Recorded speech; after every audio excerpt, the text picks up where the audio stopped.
O Corinthians nasceu nas quebradas, mas hoje cobra ingresso de R$ 300. Foi fundado por operários, mas hoje depende de empresários, políticos e multinacionais. Esse é o paradoxo do Corinthians. E se você ama futebol de verdade, você precisa ver isso até o final. Mas, o que é um paradoxo? Antes de continuar, deixa eu te explicar rapidinho. Paradoxo é quando duas coisas que parecem se contradizer são verdadeiras ao mesmo tempo. É quando uma ideia entra em conflito com a realidade, mas ambas coexistem. E quando falamos de Corinthians, não existe definição melhor. Como é que o clube que nasceu da favela, da rua, do chão batido, virou símbolo de camarote, marketing, dívida bilionária e torcida que não consegue mais comprar ingresso? Essa é a pergunta. E a resposta vai além do campo. O Corinthians foi fundado em 1910 por um grupo de operários do bairro do Bom Retiro, São Paulo. Eles viram o Corinthians Casuals da Inglaterra jogar, um time elitista, distante, e pensaram: por que a gente não pode ter o nosso também? Enquanto os clubes da época exigiam sobrenome europeu, terno e gravata, o Corinthians nasceu de chinelo, suado e com fome. Era o clube do povo, do trabalhador, do cara que pegava bonde, que lavava roupa no tanque, que vendia bala no trem.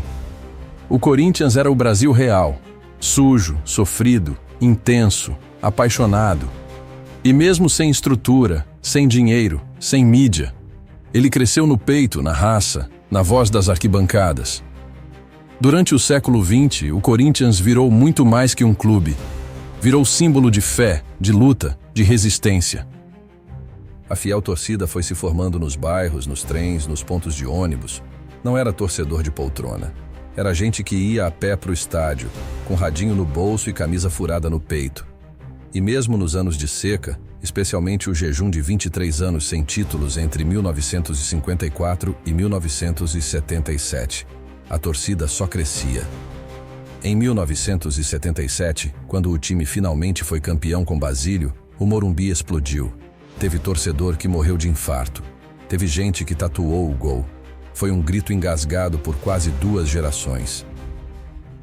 E isso consolidou o Corinthians como o maior caso de amor entre um clube e sua torcida no Brasil. Nos anos 80, o Corinthians ultrapassou o futebol. Virou um ato político. Liderado por Sócrates Casagrande, Vladimir e Zenon, o elenco instituiu um modelo onde todos votavam nas decisões. Camisa com a palavra democracia estampada. Jogadores indo para manifestações.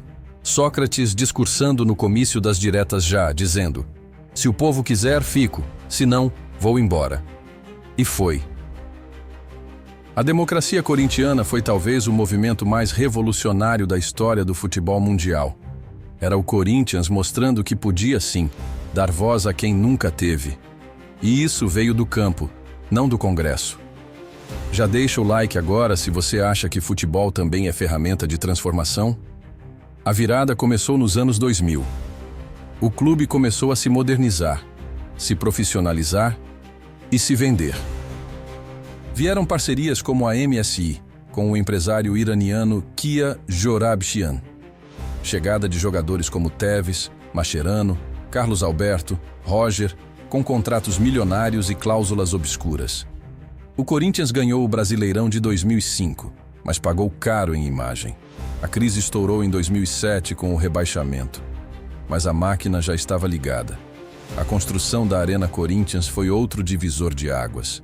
Estádio moderno, lindo, tecnológico e caríssimo. Inaugurado como sede da Copa do Mundo de 2014, com custo estimado em 1,2 bilhão. O estádio virou símbolo de orgulho e dívida ao mesmo tempo. Para pagar a conta, o clube elevou preços, buscou naming rights, que nunca chegaram por completo, e mudou o perfil do torcedor médio. A arquibancada popular foi sendo empurrada para trás. O camarote ganhou vista privilegiada, e o torcedor raiz começou a assistir os jogos do boteco, não mais do estádio. Hoje, o Corinthians tem uma das maiores torcidas do mundo, mas também uma das mais divididas. As organizadas vivem em conflito, As redes sociais viraram campo de batalha entre torcedores do mesmo time. Jogadores são perseguidos, ameaçados. Até ídolos como Cássio, Fagner e Gil já foram xingados por quem os aplaudiu. O clube que antes unia o Brasil pobre, hoje se vê rachado, polarizado e sem voz comum. O Corinthians ainda é o clube do povo? Para muitos, sim, pelo tamanho da torcida, pela história, pelo símbolo. Mas na prática, o acesso diminuiu, o ingresso subiu, a alma mudou. O Corinthians é, sim, o clube do povo, mas também é o clube que hoje afasta o próprio povo. É um dos times mais populares do Brasil, mas também um dos mais elitizados em estrutura, discurso e modelo de gestão. É o time que mais representa o Brasil profundo, mas que hoje parece cada vez mais dependente de CNPJs e políticos. Esse é o paradoxo do Corinthians, nascido da rua, mas cada vez mais distante dela. O Corinthians ainda representa a quebrada? Ou virou produto da elite que ele sempre enfrentou? Comenta aqui embaixo.